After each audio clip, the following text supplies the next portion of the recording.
Agricultural commodities, I tell you what, that's not a easy story to understand. Very complex, but if you get to the roots of it, I'm sure we'll have a little bit more on that subject as we go ahead into the future. But today, in this section of Power Lunch, we are going to be looking at two companies who released financial results today. Year-end results from Sanyati. It's an Altex listing, which has focused on the construction sector.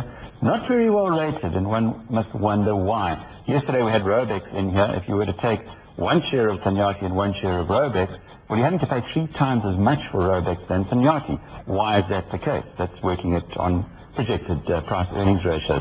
We'll be talking to the Chief Executive, Rick Jackson, in just a little while. But just to remind you that in the second half of the program, we'll be bringing in Fadi Dippenaar. Fadi is the Chief Executive of Great Basin Gold. It's a company that's got a good deposit in Mpumalanga. It projects that it'll be able to pull gold out of the ground at under $260 an ounce. You know, the gold price has been under pressure lately, but it's still $900 an ounce. Wouldn't you love a business like that? It's also got a project in North America, in Nevada. We'll be talking to Fadi about both of those. Not yet producing any gold, but it's just around the corner. But let's start with the construction business. Rick, why do you think it is that Sanyati's rating is so far below those of maybe mainboard construction businesses? I think we've actually got quite a low profile. This company was put together and we had a name change done about 3 or 4 years ago. And I don't think Sanyati has been branded properly. We now enter this year with a whole new branding process, or rebranding process, under the Sanyati construction banner. And I think people will start to see our signboards around, start to get an interest in the company. But up until now, we've had a very, very low profile. Where does the name come from? It's actually a valley in Zimbabwe, but it has no particular meaning to the company. It was just a name that we selected, that we liked the sound of it. It has an African touch to it, and we thought it might go down well in the construction industry. Do you do much work in Zimbabwe? We don't. We have never worked in Zimbabwe. We do work in other countries in Africa, but not Zimbabwe. Your Black Economic Empowerment shareholding is something that you do raise as a big advantage in your business. Who are your partners? They're actually all individual partners. Some are partners that have been with me since the business started 20 years ago, and we've grown together. Others are just individual empowerment partners that have joined us along the way. We don't have any BE consortium that's joined us and come on board, so they're all just independent. Again, low profile like Sanyati, low profile. Very low profile, yes. So. Are they active investors, and by that I mean part of the management? Some of them are. At least 15 to 20% is involved in management. So those are the old partners that were with me from 20 years ago. The rest are partners that have come on board along the way. From KwaZulu-Natal? Mainly from KwaZulu-Natal, but our base of shareholders is quite widely spread now. So yeah. So that's where your roots are? Yes, KwaZulu-Natal. We still do about 45% of our work in KwaZulu-Natal. The rest is done in the other provinces around the country. And are you looking to perhaps get more aggressive in other areas? We are. That's part of our acquisition strategy, and in fact we've achieved what we set out to achieve, which was to work in all of the provinces. We're now doing that, and in fact 3 countries in Africa. It's been a big year for construction companies, unquestionably. Probably another big year coming. How are you seeing, what's your visibility into the future? Well, I mean, our order book is huge. We're sitting with 2 billion order book for our size company. That's big, and 1.4 of it is for next year alone. So it's big numbers. There's plenty of work out there. We continually have to turn away work because of resources, and it's an exciting year for us. It's a resource thing, then, not to do with price. So one would presume that your profit margins should be expanding, but in the past financial year, yours actually were down a little. We're down a little, but I think we've had very conservative reporting this year. Our debt book has gone out a bit. We're sitting at 66 days, whereas we used to be 51. We've taken cognizance of that, and we've made provisions for that for this coming year. Who are your major debtors? Mainly government organizations and municipalities. And they don't pay so well then? It's not so much that. It's just that there are several factors. One is that the type of contract that we've undertaken, quite often we have to pay our BE subcontractors ahead of the time that we get paid. And that tends to stretch your cash a bit. Why? Well, we end up having to take on fairly low-paid BE contractors that are learning the industry. And so they come on board, they need to be paid every 2 weeks while they're building up their business. We, in fact, only get paid sometimes 60 days. So there's that difference that comes about. So you're acting like a bank in we are. respect as well. Definitely. How much of your work is done by subcontractors? A large proportion, but, you know, what's a large proportion? I would say at least 50% in round figures, 50%, yeah. Why so high?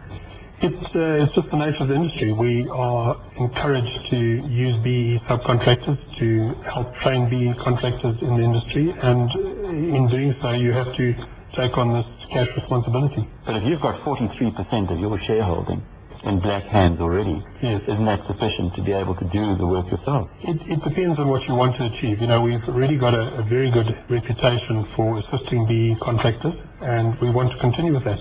It's part of our training, it's part of our social responsibility, and as long as we can do it, as long as we can afford to do it, we want to carry on doing it. Does it also mean that you won't be landing those contracts if you weren't using subcontractors?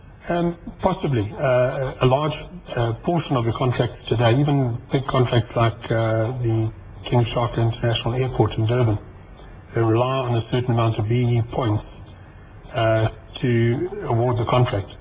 So we are compelled to use a certain amount of BE suppliers, subcontractors, in order to get that kind of work. So yes, you do have to have BE subcontractors to do it. Who are your partners at King Shark? Wilson Bailey Homes are the lead partners there. Group 5 also partners, yes.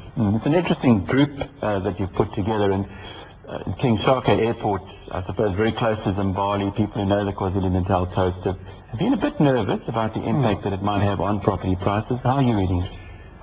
You know, I think they've done all the environmental impact studies, and people seem to have relaxed a bit on that. I think people anticipated that the noise factor would be a lot greater than it appears to be. And no, I haven't seen any major change in properties in that area. People aren't immediately selling in Zimbabwe or any place like that to get away from the noise. So one imagines that maybe it wasn't as bad as people initially made out to. What exactly are you doing at the airport? We're doing part of the earthworks and road surfacing. Our road surfacing division has secured the subcontract to do the final surfacing of the airport runway and road leading to the airport. The construction company, however, the construction division is part of the Alembi consortium, which is in partnership with Wilson Bailey and Group 5. And the whole project, or the project as a whole, is that on track? It appears to be on track. We, as a 10% shareholder, might not know how the lead partners are doing, but it appears from our side to be on track, and we're excited that we will finish it on time. Looking ahead to the next financial year, you said you've got 1.4 billion in pre-signed orders, as it were, so that's going to keep you busy. It's R1 billion turnover this year. You've got at least 40% from that side. You do, however, believe that you can add another 400 million to that bottom line. Are you going to be able to achieve that 1.8 billion in turnover at the same margin? Yes, we're quite happy with that. In fact, we hope to improve our margins. As I say, we had very conservative reporting this year, and I think that next year is going to be more exciting than this year. The projects that we have in the pipeline appear to be high profit contracts. We've taken on some contracts up in Rwanda, Zambia and Botswana, and these contracts look like they're going to make us a Have you done work in those countries before? Yes, we have. Not Rwanda, but the other two countries we have, yes. Because if you talk to someone like Carl Grimm from Avenge, he waves a big red flag when doing work, particularly for the first time in other parts of this continent. Over the past 10 years, we've done a lot of work from Uganda through Mozambique, Zambia, and many African countries. We've always had a component of our workforce outside of South Africa, so we're not new at it. And certainly the markups are there, and we've taken cognizance of all the risks, and I think it's going to be good for us. And you're being paid on time? Yes, we are. In fact, a lot of it up front. So that's part of the terms and conditions under which we're contracting. Fascinating story, one that you've got to go and do your homework on. Rick Jackson's the Chief Executive of Sanyati. If the margins stay the same, and you've got at least 80% growth in the turnovers, you talk about a company that's going to generate another doubling in profit. That brings it down to PE of 5 or 6. In the construction sector, can you believe it? I think you better go and get your calculator, go and do a little bit of work on this low-profile business. It could be one that will sweeten up your portfolio. Stay with us if you're a gold bull, or if you aren't, because we've got 30 different in a moment with great base in gold.